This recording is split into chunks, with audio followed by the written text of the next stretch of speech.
In this presentation, I'm going to be looking at some simple ideas that will help you to get good solutions from crowds.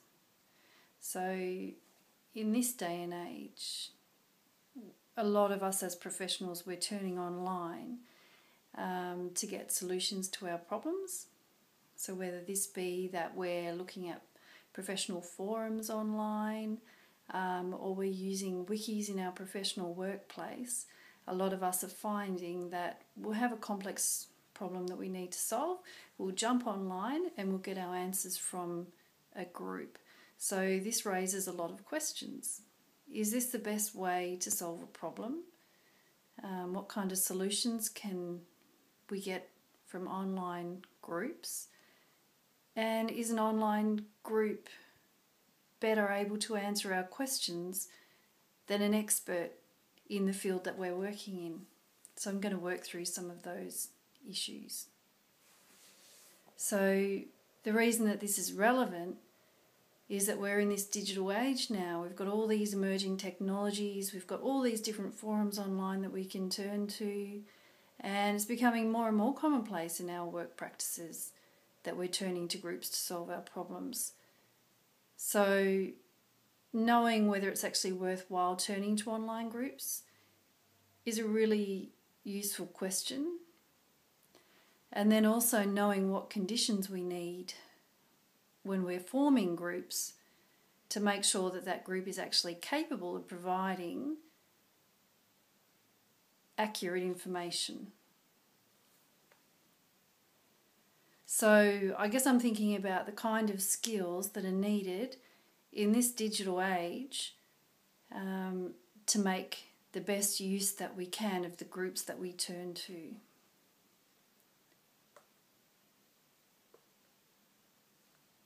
So if we're going to turn to an online group using all of the technologies that are available to us, we need to ask the question, well, what kinds of problems can these online groups actually solve? And some of the research suggests that the best problems to solve via an online group are really sort of complex problems. So not problems that are sort of black and white about procedures or processes, but that are very sort of complex problems that need to be solved. So let's say I've got a complex problem that needs to be solved and I jump online and, I want to find a group that can give me the best answer to my problem. What kind of group is able to do that? Okay, so the first thing to understand is that there's a lot of research that says that a group that satisfies certain conditions can actually give you a better solution than the best expert within that group. So, most of us are chasing the expert. We're looking for the person who's the most senior in the field, and we ask our question of that person. But if the evidence says that the group, or a group that satisfies the right conditions, is actually able to come up with a better solution, then we really need to know what those conditions are. So this brings us to the work of Surowiecki. Now, he says that there are 4 conditions that a group needs to satisfy in order to be a wise crowd, because some crowds, online or otherwise, can be biased, can be prejudiced, that can give bad solutions. So what are the 4 conditions that are required for a group to be wise to give you the solution that you want to your complex problem? Okay, so according to him, there are 4 conditions. The first one is diversity. So your group needs to be made up of a diverse selection of people. So if you have a group that's made up of all senior experts in your field, it's likely they're not going to give you the best solution. You need a diverse range of people, so different roles, different experiences. The second condition is that the group needs to be decentralised. So you don't want to have everybody coming from one location or one organisation. You need a decentralized group. Okay, so far, if you want a wise solution to your problem, you need a diverse group and it needs to be a decentralized group. Okay, so the first two of the conditions for your group. Now, the third thing that your group has to achieve, and my mind has gone blank, so I'm going to go back to my notes. I've been talking too much.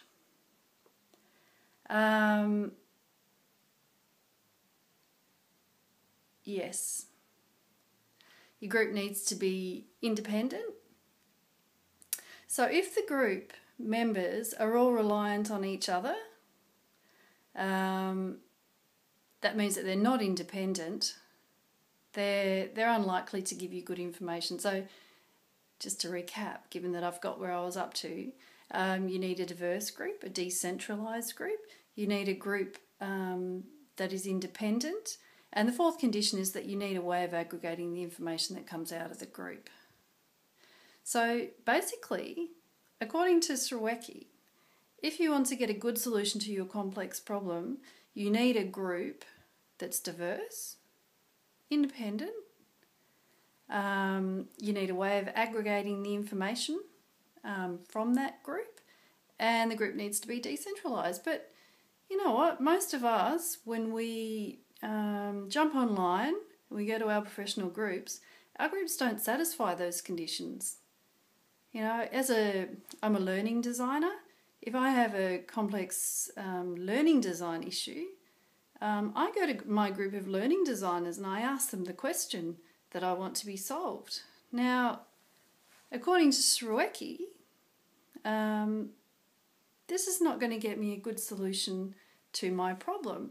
And it's only after considering his research that I can really see that it's likely that that's not going to provide me with the best solution to my problem. And some of the reasons for that are, okay, so let's say I've got this group of learning designers.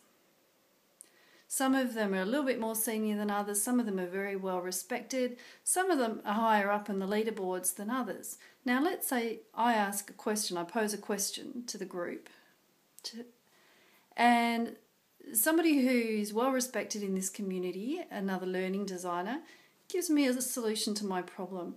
All of a sudden, all the other learning designers jump on board and start agreeing with that person who's respected and senior, supporting the idea, and all of a sudden, okay, well, there's my solution. But the thing is, because people want to be respected, they don't want to be too challenging. No one's likely to jump in at that point and say to the most respected person in the group, oh, hang on a minute, have you really thought that through? I'm not sure that's right. And because of that, people can actually go down the wrong track. And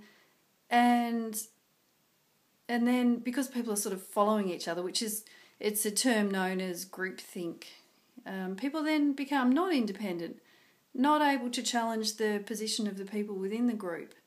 And what that actually means is that not only are you not potentially going to get a good and the best solution to your problem,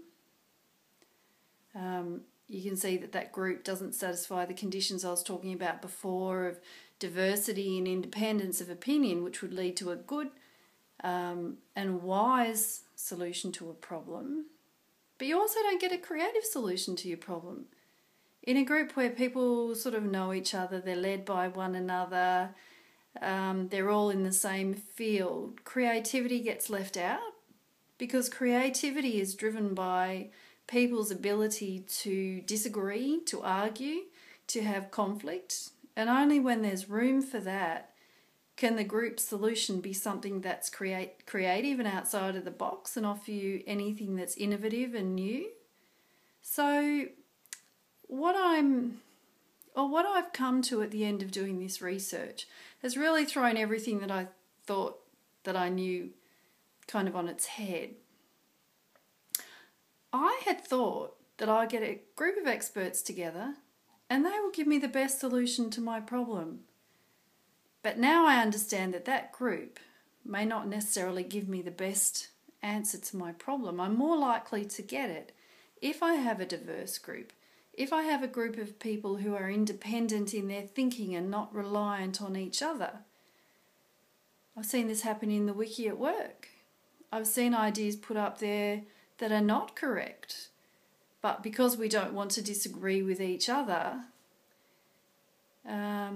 we tend to go along with what's posted, and we don't necessarily disagree or challenge ideas when we should.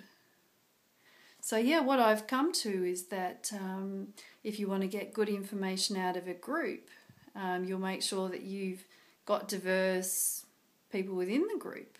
You'll make sure that they are independent. You'll make sure that it's decentralised. And